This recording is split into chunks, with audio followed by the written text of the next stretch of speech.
Okay, so this is Michael Prince, and I'm going to give you some demos on some new features or very useful features in Hedis's UV layout. So I'm new to recording videos, so bear with me.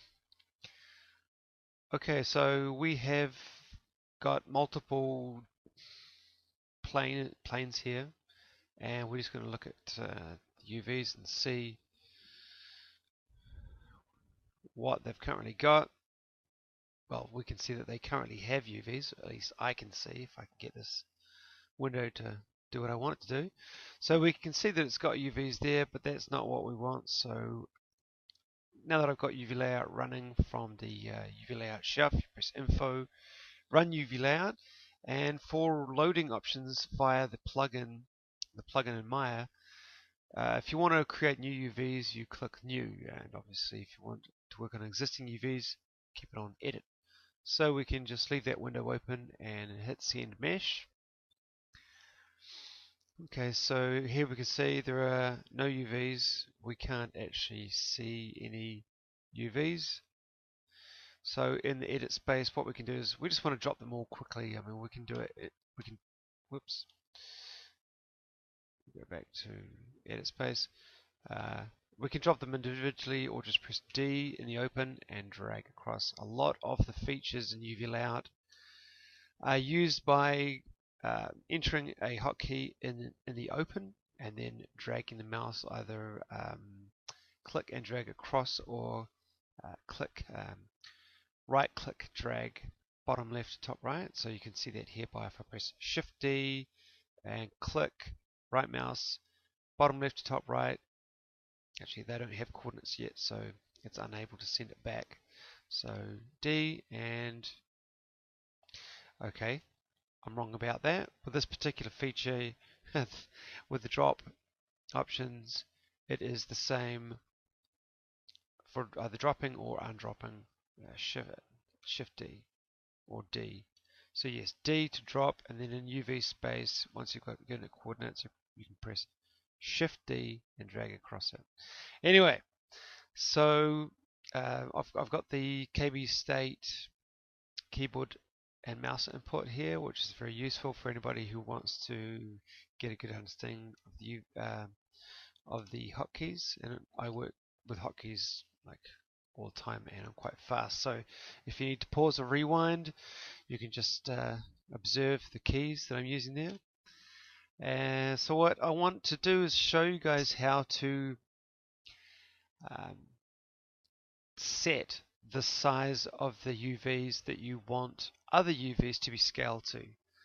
For instance, if you have one model or one section of a model and you've unwrapped them, and then you find if you work on another section and unwrap that, when you send them all back to Maya, you might see that there's a scale difference between the first group and the second group.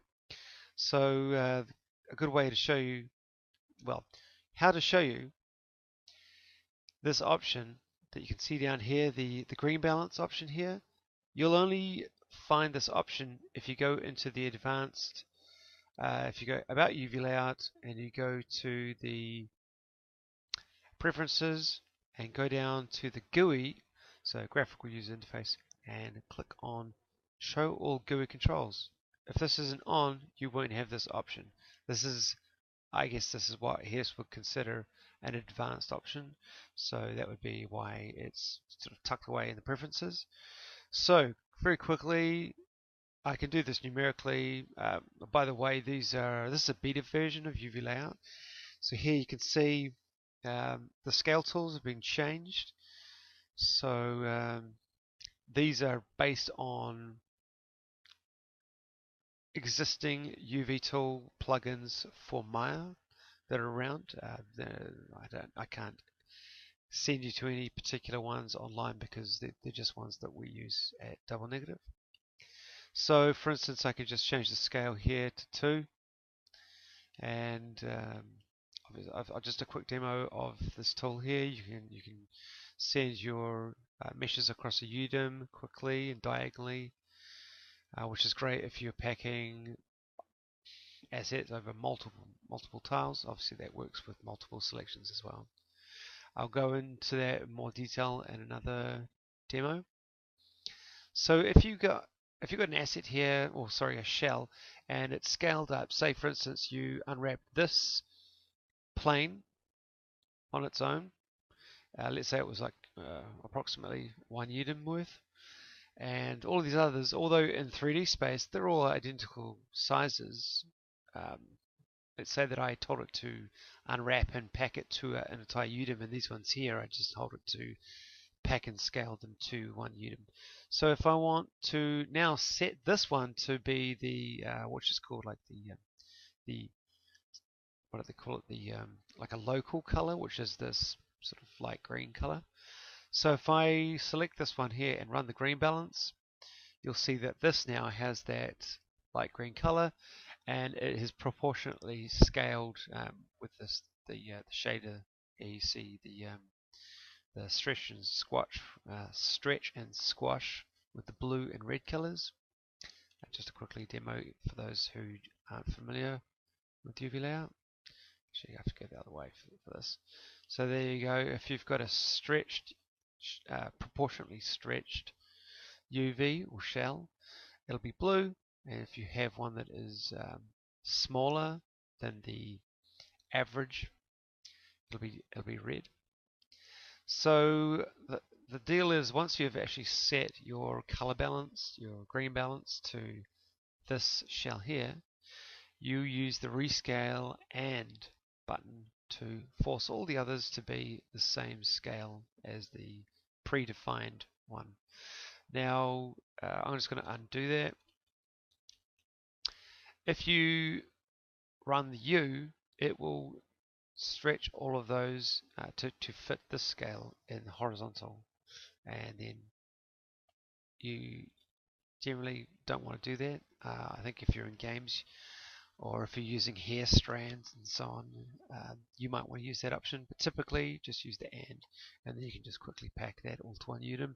Or in this case, you might, for instance, want to pack them all to their own tiles, and because the way that this tool works, these shells need to be in or over a shell, a UDIM, in order for it to pack it into them.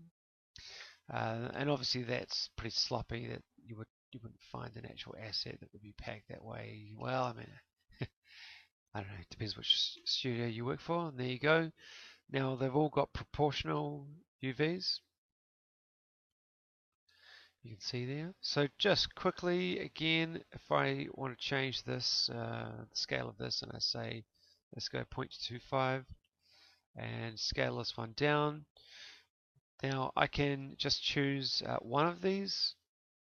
Sorry, select this one, greenBalance, and for instance, you can either run the space F, which is just the continuous relax. You have to press space to exit out of that. You could run optimize on all of them in order for it to rescale all of those, or the other option is the better option, because obviously if you've got complex meshes, you don't want it to be trying to optimize all of those. So your far better option is to use the rescale tool, rescale and there you go. And we go quickly pack them in to 1 UDIM, or lock all to tile. Now if you just press the bracket tool out here in the open, yeah, there you go, it just packs them all into their UDIM. If you don't want them to rescale them, you can try resize there. There you go. The don't resize shells option, which will pack them all within their own UDIM that they are sitting in without rescaling them. Okay, I think that's about it for the first demo. I hope that was helpful for the others. There are more scale tools that you'd really need to have a better understanding in to be working on complex assets, large-scale assets with complex hierarchies, and so on. The set size scale here, I will have to go into that in greater detail on another training video. Okay, thanks a lot.